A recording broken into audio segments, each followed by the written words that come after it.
Night at Collinwood, at the turn of the century, and this night promises new threats for those who would correct the misjustices.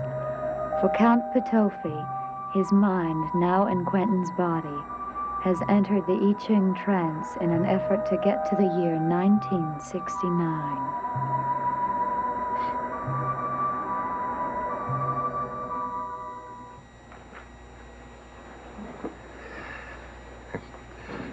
The future. At last, huh?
Edward? Judith?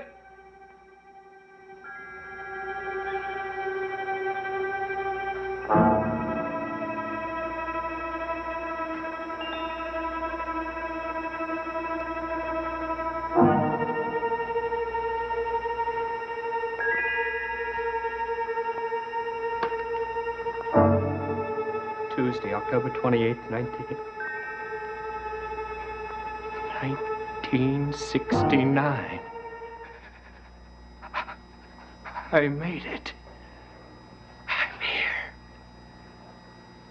1969.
Where am I? You're here. You're back here with me. Oh, Quentin, I didn't want... Don't stare at me. It wasn't my fault. You brought me back. Quentin, the portrait, your picture, it's gone. It's not in the suitcase. Do you understand? I went to the woods, and I opened the suitcase to put the money in, and the painting wasn't there. Are you listening to me? I was there. I was in Collinwood in 1969. I was in a drawing room. I heard footsteps coming down the stairs. A girl asked who was there. And you, my dear, brought me back. Didn't you hear me?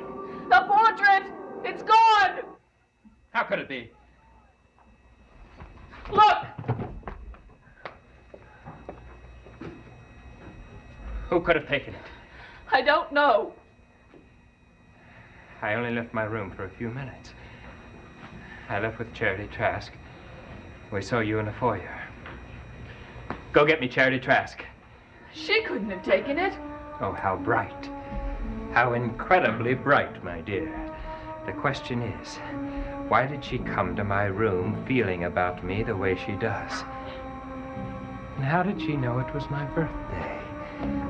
Someone must have told her. Now, who wants that portrait? I don't know. Petofi does. He wasn't in the house. No, he wasn't, was he? But Barnabas Collins was. Barnabas has always been your friend. You go get me Charity Trask right now. Now, we must get that portrait back. I have seen the future, and I must return there to stay. Now go, my dear, quickly.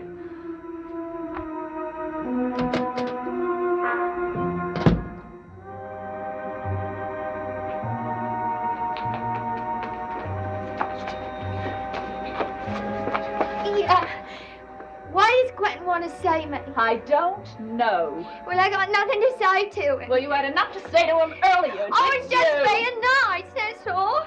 I mean, what's wrong with a girl being nice?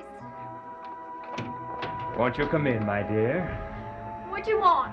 Well, I so enjoyed our little glass of champagne that we had together that I thought we should have another little chat. Well, I thought we said everything we had to say to each other. So did I. Then, Beth, would you excuse us? No, don't leave me. I mean, she can stay. It's all right with me. Beth?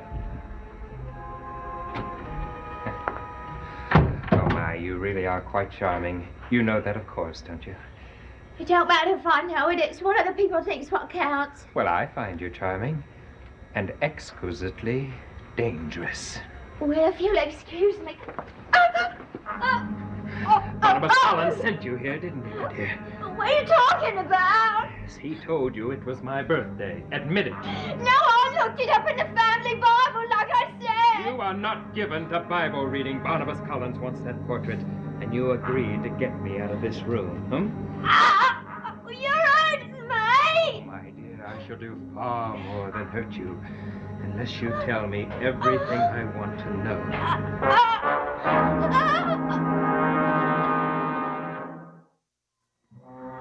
You let go of me. You know all about Barnabas Collins, don't you? You make me so mad. I don't even know why I'm nice to you. Because he wanted you to be. Admit it.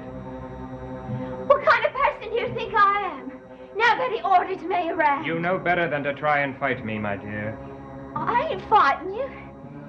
I was just trying to turn up when you leave, Yes, so to speak. he thought up that for you, too, didn't he? He was with me when I thought of coming up here. I don't mind admitting that. Where was he while we were having our little drink? I don't keep tracks of the comings and goings of people in this house. In this case, you know. Don't tell me what I know and what I don't know. All right, dear, I shall tell you Oh, what he... no, you won't, mister. Whoever you are.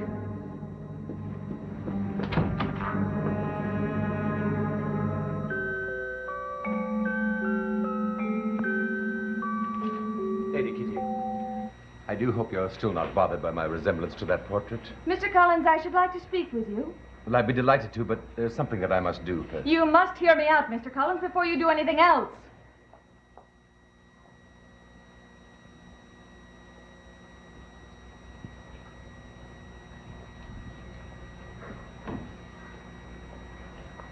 Now, since you have so little time, I'll be quite direct with you. I want you to leave Collinwood today. Now! Lady Kitty, I've offended you. You must know why I want you to leave. No, I don't really. Now, you're not a stupid man, Mr. Collins. Far from it. You must be aware of the effect you're having on me. I'd hoped I'd have some effect, yes. What I'm trying to say is that I think you're responsible for everything that's been happening to me. Lady Kitty. Yes, I believe that.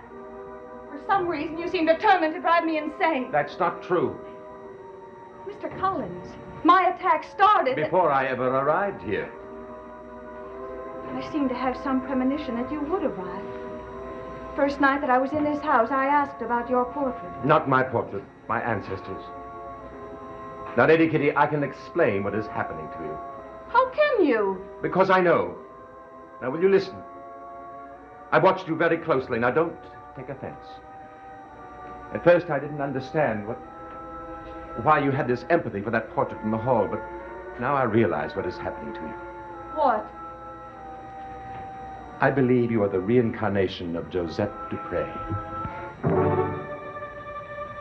Her mind insists upon entering into your consciousness. Josette is determined to live again. You're mad! How can you be so cruel as to even suggest that? Because you will be happier if you let Josette live. Lady Kitty, you know things that only Josette knew. How do you know that? How come you're such an authority on Josette Dupre? You talk about her as if you saw her yesterday. She's been dead over 100 years. Now, how do you come to know so much about her? Why do you know what she knew? Because I am in love with her. I first saw her portrait when I was a young boy in England. Oh, not the same portrait, a copy of it. I thought she was the most beautiful woman that I could imagine. There was no girl that could match her until I saw you. Oh, please, Mr. Collins. I became so fascinated with her that I was determined to find out everything I could about her. I went through the family history, I read letters and diaries, until I knew her better than I did the people that I saw every day. Why did I ever bother to listen to you? I should have known you couldn't help me. But I can. If you will listen. If you will believe me. I believe that you're quite insane. Now, please leave me, Mr. Collins.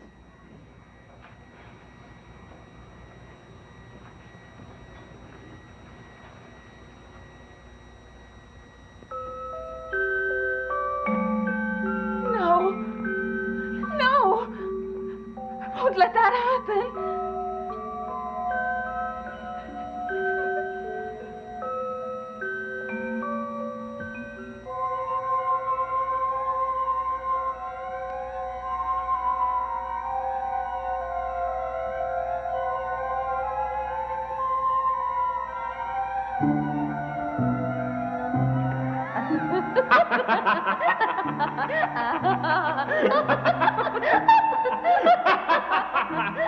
Pansy! Hey, Pansy. Oh, what are you hiding for? I'm gonna find you. Come on, we had such a great evening tonight. Where are you hiding? I'm going to find you.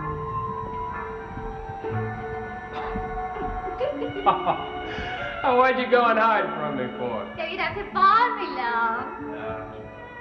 Well, I found you. And I'm going to hold on to you forever. Oh, I'd be delighted. You're so lovely tonight. Thank you.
never leave me. Never leave me. I love you always. Hold me Oh, my darling.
Back from your appointment?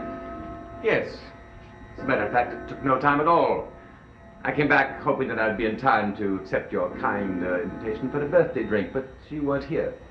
So now we meet. A moment after midnight. Well, we shall have to wait until next year. I wonder if we shall be playing this same game next year. I don't know what game you're talking about. How astonishing it must be for you to still see the sunlight. Why shouldn't I? But how different it must be, and how strange it must be to live an ordinary life. But I always have. You know, to know that when night falls, you will not be at the mercy of your ailment. I think you have me confused with someone else. Why don't we quit denying the truth to each other and come out and admit that we are enemies? If you wish, Count Petofi. Well, I didn't expect you to find out so soon. Very clever. You must be an extraordinary clever man. I'm sure you are, or you wouldn't be here talking to me. Sometime you must tell me how you have accomplished all that you have. I shall wonder about it until you do. And I shall wonder how you happen to accomplish what you have. But there's one power I have which you do not. This rather innocent-looking hand. I want my portrait back, Barnabas. I'm sure you do. And you will get it for me. But I don't know where it is. Are you going to force me to use this hand? You have 2 minutes. 2 minutes to tell me where that portrait is. I need your help. You have powers. I know you do. There's no use in denying that. My powers. They will help me. When I think of the things that I have seen you do in England. Do you remember the game we played that night? The game in which you raised your hand and whoever it touched had to tell the truth? I saw my husband, Gerald, say things that I had never known. I must know the truth about myself. I've got to know what's happening. That's all I ask. Please. Please. What will it cost you to do it? Nothing. Listen, I will give you the last of my jewelry. You must help me. I won't leave here until you do.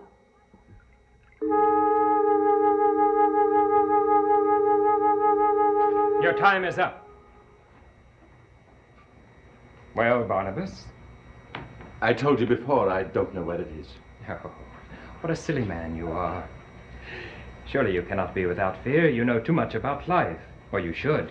You've lived for so long. You know the prices that men sometimes are forced to pay. Now, what will it be, Barnabas? Death? No, that's much too simple. No, I think you should become what you were. Yes, I definitely think that is far more interesting. You shall become the bat again. Hiding from the day, unable to speak, cringing at the darkness. Do you feel yourself beginning to change, Barnabas? You should, because you're going to be changing very soon. Your arms will begin to feel heavy, and your body will be filled with excruciating pain. You will become what you were. That loathsome bird of the night. Now. Your power. What has happened to your power, Count Petofi?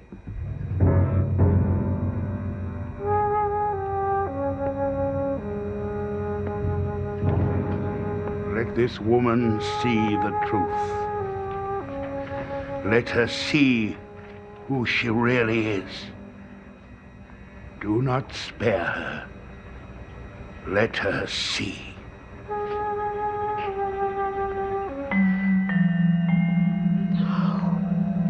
No. He was right. Barnabas was right. I am Josette Dupre. I remember everything now. I am Josette Dupre. I'm also Kitty Soames.